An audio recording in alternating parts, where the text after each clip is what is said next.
बिस्मिल्लाहिर्रहमानिर्रहीम, अस्सलाम वालेकुम। पाकिस्तान और दुनिया भर में देखने और सुनने वालों को अब्दुल कादिर का सलाम। आज इमरान खान को जेल में कैद हुए एग्जैक्ट 600 दिन मुकम्मल हो चुके हैं, यानी 19 महीने और 3 हफ्ते। और ये कोई आसान चीज़ नहीं है, इतना लंबा अरसा जेल में गुजार देना, वो भी एक सॉलिड स्टैंस के साथ, एक अपने मौक़िफ़ के ऊपर डटे हुए कि आपने सबको हैरान कर दिया हो कि आपके मुखालिफिन भी ये कह रहे हो कि जनाब जेल तो इस बंदे ने सही काटी है। बहरहाल उनके जो कारकुनान हैं उनका इंतज़ार बढ़ता जा रहा है। पहले ये बताया गया था, जब इनिशियली उनकी 5 अगस्त को गिरफ़्तारी हुई तो बताया गया था कि अगस्त के महीने में वो जेल से बाहर आ जाएंगे। फिर ये मामला लंबा होता चला गया, फिर इसको थोड़ा सा नॉर्मलाइज़ कर दिया गया कि ठीक है जी, वो बड़े हाई मोराल में है, उनको कोई प्रॉब्लम नहीं है, वो कह रहे हैं कि जनाब जितना मर्ज़ी उनको जेल में कैद काटनी पड़े वो काटेंगे। तो ये सारा आहिस्ता आहिस्ता नॉर्मलाइज होता गया और पहले 1 साल गुजरा,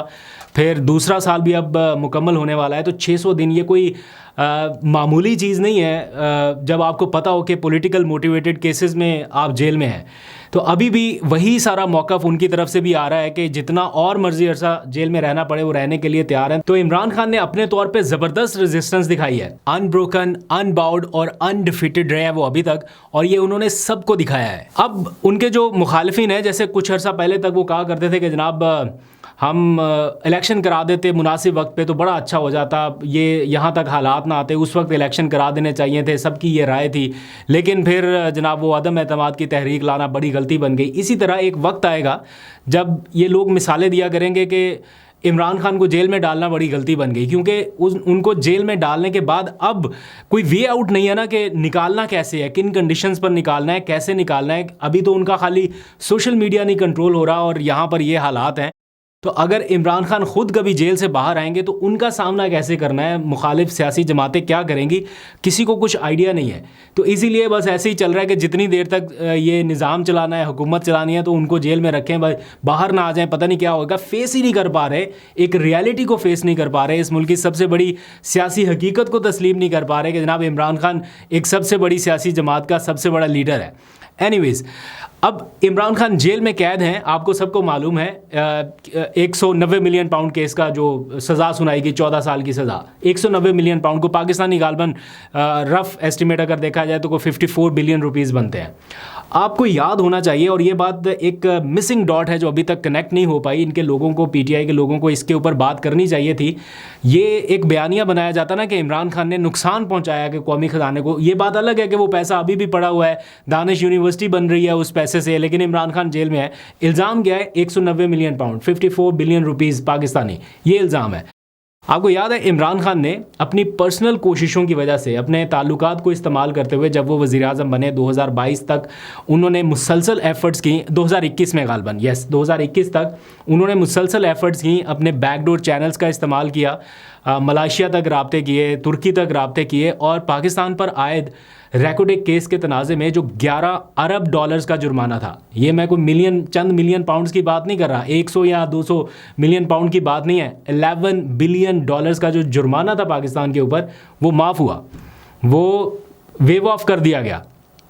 और उसके बदले में ये एक सेटलमेंट हुई या अरेंजमेंट हुई कि जनाब नई सरमायाकारी भी की जाएगी,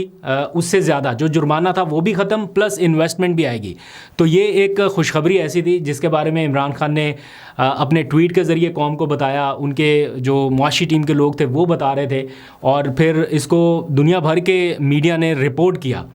लेकिन आजकल के दिनों में कोई ये बात नहीं करता कि इमरान खान ने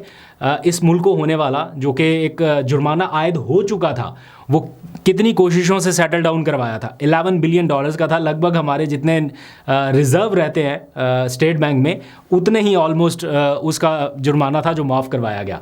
और ये बड़ी कामयाबी समझी जाती थी मुआशी तौर पे, क्योंकि अगर ये जुर्माना पाकिस्तान को अदा करना पड़ जाता तो शायद बहुत मुश्किल सूरत हाल से दो चार होते। लेकिन बहरहाल ये हुआ। आज सदर मुमलिकत ने, चूँकि ईद आने वाली है, तो कुछ कैदियों की सज़ाओं में कमी का ऐलान किया, और उनमें जो बेनिफिशरी हैं ज़्यादा, पंजाब की अगर बात की जाए तो सबसे ज़्यादा कोट लखपत जेल लाहौर या फिर अडयाला जेल रावलपिंडी, इनके कैदी हैं जो सबसे ज़्यादा मुस्तफ़ीद हुए हैं। और गालबन को 150 के करीब या 100 से ज़ायद कैदी जो हैं उनको मुद्दत मुकम्मल होने पर रिहा भी कर दिया गया है। जो बाकी सज़ा उनकी बचती थी उसमें रायत कर दी गई ईद की वजह से। ये रिवायत रही है, सदर जो है वो ऐलान करते होते हैं अक्सर। ان کی ثوابدید اختیارات ہے، لیکن عمران خان کو اس کا کوئی فائدہ نہیں ہوا، اور الٹا جو ان سے ملاقاتیں ہونی تھی آج کے دن، جو ایک ملاقات ہو سکتی تھی عید سے پہلے، وہ بھی نہیں کرائی گئی۔ میں نے کل کے ولاگ میں بھی بتایا تھا کہ اب شاید ان سے جو ملاقات یا کوئی رابطہ ہوگا وہ عید کے بعد ہی ہوگا، اور ایگزیکٹلی ایسا ہی ہوا۔ جو آج سیاسی لوگوں کی ملاقات تھی ایز پر کورٹ آرڈر اور ایز پر جو نئے قائم مقام چیف جسٹس صاحب ہیں ان کے بینچ کے ذریعے، لارجر بینچ کے ذریعے جو حکم نامہ آیا تھا اس کو بھی نہیں مانا گیا، کیونکہ آج کل ججز جو ہیں وہ فیصلہ سناتے وقت اکثر یہ ریمارک ساتھ میں دے دیتے ہیں کہ میں ایسا کوئی فیصلہ نہیں کروں گا جس کے اوپر عمل درآمد نہ ہو سکے، تو وہ کہتے ہیں کہ ایسا فیصلہ دوں گا جس کے اوپر عمل بھی ہو سکے۔ انہیں بھی آئیڈیا ہے کہ کہاں تک عمل ہو سکتا ہے، لیکن جج صاحب جو ہیں انہوں نے ایک فیصلہ دیا، اس میں پی ٹی آئی کی جو میڈیا ٹاک تھی وہ بھی روک دی گئی اڈیالہ جیل کے پریمیسز کے باہر، کنڈیشنل اجازت ملی، لیکن وہ بھی آج سارے لوگ جب گئے ملنے کے لیے، سلمان اکرم راجہ نے ایز کوآرڈینیٹر 6 لوگوں کے نام دیے، عمر ایوب، شبلی فراز، جنید اکبر، اعظم سواتی اور 2 اتحادی جماعتوں کے لوگ، علامہ راجہ ناصر عباس اور صاحبزادہ حامد رضا۔ یہ 6 لوگوں نے آج ملنا تھا عمران خان سے۔ عدالت کا آرڈر ہاتھ میں پکڑا ہوا اڈیالہ جیل کے باہر یہ لوگ کھڑے ہیں، گھنٹوں انتظار کیا گیا کہ 2 بجے سے لے کے 4 بجے تک یا 1 بجے سے لے کے 4 بجے تک ملاقاتوں کا جو ٹائم ہے وہ پورا ہونے تک انتظار کیا گیا کہ شاید عدالت کے حکم کی تعظیم کی جائے، لیکن ایسا نہیں ہو پایا اور لارجر بینچ کا آرڈر بھی ہوا میں اڑا دیا گیا۔ کیا اس بار کسی کو پوچھا جائے گا کہ بھائی آپ کو ہم نے آرڈر دیا تھا اس کے اوپر عمل درآمد کیوں نہیں ہوا؟ اس کے لیے آپ کو تھوڑا سا 2-4 دن پہلے کی پوزیشن پہ جانا پڑے گا۔ جسٹس اعجاز اسحاق خان صاحب نے اڈیالہ جیل کے سپریڈنٹ کو توہین عدالت میں بلایا ہوا تھا کہ ہم نے جب اپنے کمیشن کو ملاقات کے لیے بھیجا آپ کے پاس تو آپ نے ان کی ملاقات نہیں ہونے دی، توہین عدالت میں آئیے اور بتائیے۔ اسی دوران جو نئے چیف جسٹس ہیں قائم مقام، انہوں نے ساری درخواستوں کو یکجا کیا، اپنے پاس اکٹھا کیا اور ایک فیصلہ سنا دیا، تو وہ جو توہین عدالت کی کارروائی تھی وہ بھی ساری ختم ہو گئی، اور اب اپنے حکم کے اوپر بھی عمل درآمد نہیں ہو پایا۔ تو اس کے اوپر میرا خیال ہے جج صاحب کو یا تو سالڈ سٹینڈ لینا پڑے گا، یا پھر پوزیشن بتا دینی چاہیے، یا پھر سائل کو ہی بتا دیں کہ جناب یہ سچویشن ہے، احکامات کے اوپر عمل درآمد اس طرح سے ہو رہا ہے۔ تو یہ بڑی ایک خوفناک قسم کی سچویشن ہے، میں اس کو پریشان کن نہیں کہہ رہا، خوفناک قسم کی سچویشن ہے کہ کوئی سائل عدالتوں میں جا رہا ہے تو اس کو پتہ ہی نہیں ہے کہ یار اس کو ریلیف ملے گا یا نہیں ملے گا، بس رسمی سی کارروائی ہے دل کی تسلی کے لیے کہ ہاں عدالت گئے۔ اب یہاں پر آج جو منظرنامہ ہم نے دیکھا عدالتوں میں، میں بہت افسوس سے کہہ رہا ہوں، مطلب کہنے کو بہت کچھ ہے لیکن پھر بھی یار کس ایج کے لوگ جو ہیں، مائیں، ہماری ماؤں کی لیول کے لوگ جو ہیں، مائیں ہیں ایک طرح سے، کوئی کسی کی ماں ہے، کوئی کسی کی ماں ہے، کوئی کسی کی ماں، ایک دن ایک دن دوسری، دوسرے دن تیسری، یہ خواتین بیچاری جا رہی ہیں اڈیالہ ادھر اسلام آباد ہائی کورٹ میں، اور آج ایک بزرگ ماں کو روتے ہوئے دیکھا جب اس کے بچوں کے بارے میں کیس کو اڈجرن کر دیا گیا عید کے بعد، تو کیا بھیتری ہوگی یہ جو اس ٹائم ہو رہا ہے۔ مطلب یہ ایک پریشان کن سے زیادہ خوفناک صورتحال کی طرف ہم جا رہے ہیں کہ عدالتوں میں معاملات اس نہج تک چلے گئے ہیں کہ لوگوں کو اب انصاف کی امید ہی کم ہوتی جا رہی ہے کہ یار ہمارا کوئی کیس ٹیک اپ ہوگا یا ہمیں کوئی انصاف ملے گا۔ دوسری جانب یہ سارا معاملہ جو ابھی صحافیوں کے ساتھ ہو رہا ہے، کبھی ایک، کبھی دوسرا، کبھی تیسرا،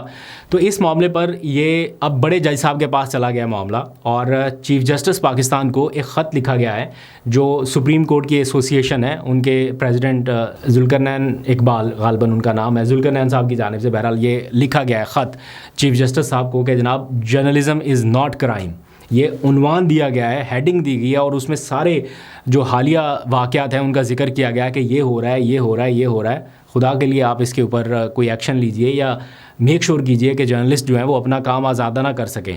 تو اطلاع یہ ہے کہ اس معاملے پر چیف جسٹس نے یہ خط جو ہے وہ اٹارنی جنرل کو بھیج دیا ہے، اور ان سے کہا گیا ہے کہ اس معاملے پر حقائق جو ہیں وہ ہمارے سامنے رکھے جائیں۔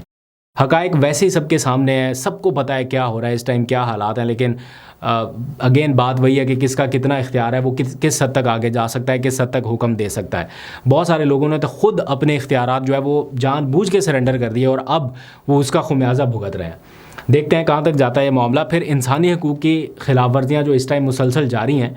اس معاملے پر ایک ملاقات ہوئی ہے۔ ابھی میں زلفی بخاری کا ٹویٹ دیکھ رہا تھا، انہوں نے ملاقات کی ہے European external action services on democracy, उनके अहदेदारों से। अब ये किस हद तक पावरफुल ये मुलाकात है या लोग इसमें मुलाकात करने वाले किस हद तक पावरफुल है कह नहीं सकता, लेकिन यूरोपियन यूनियन के चूँकि अहदेदारान हैं या European external action services on democracy के ये लोग हैं, तो ज़ाहिर बात है कोई ना कोई रिपोर्ट, कोई ना कोई तबादला ख्याल तो इस बारे में किया गया होगा। मौजू इसमें इंसानी हकूक़ की या बुनियादी इंसानी हकूक़ की खिलाफ वर्जियाँ हैं जो इस वक्त पाकिस्तान में रिपोर्ट की जा रही हैं, तो उसके ऊपर ये मुलाकातें हुई हैं। देखते हैं आगे चल के क्या होता है इस बारे में। जाते जाते दो खबरें और। बनी गाला में गुज़िश्ता रात इमरान खान के घर पे बनी गाला में एक मस्जिद बनी हुई है। मैंने एक दो व्लॉग्स में वो दिखाई भी थी, पहले के व्लॉग्स में। उसमें इमरान खान ईद की नमाज़ भी वहीं पे अदा करते हैं, बाकी सारे उनके जो स्टाफ वगैरह है वो जमात वहीं पे अदा करते हैं। तो गुज़िश्ता रात वहाँ पे रमज़ान मुबारक में तरावियों के सिलसिले में ख़त्म कुरान था और कुरान पाक ख़त्म हुआ और फिर सब लोगों ने वहाँ पे दुआ की,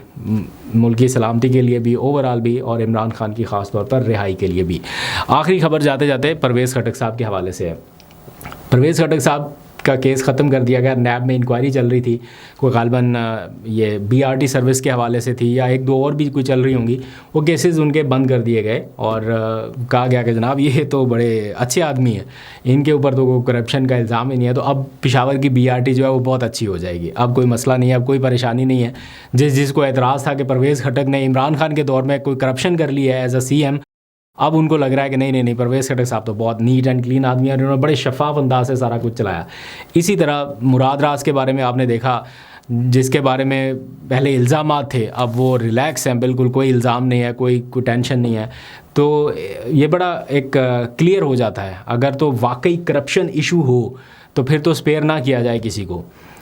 तो ये पिक एंड चूज़ जैसी सिचुएशन जो हो जाती है ना, इसमें थोड़े से मसले मसाइल है, फिर लोग आवाज़ उठाते हैं तो फिर कहते हैं कि इस बारे में बात ना की जाए, आवाज़ ना उठाई जाए। देखते हैं कब तक ये सिलसिला जारी रहता है। अभी तक के लिए इतना, अपना बहुत सा ख्याल रखिए। अल्लाह हाफ़िज़।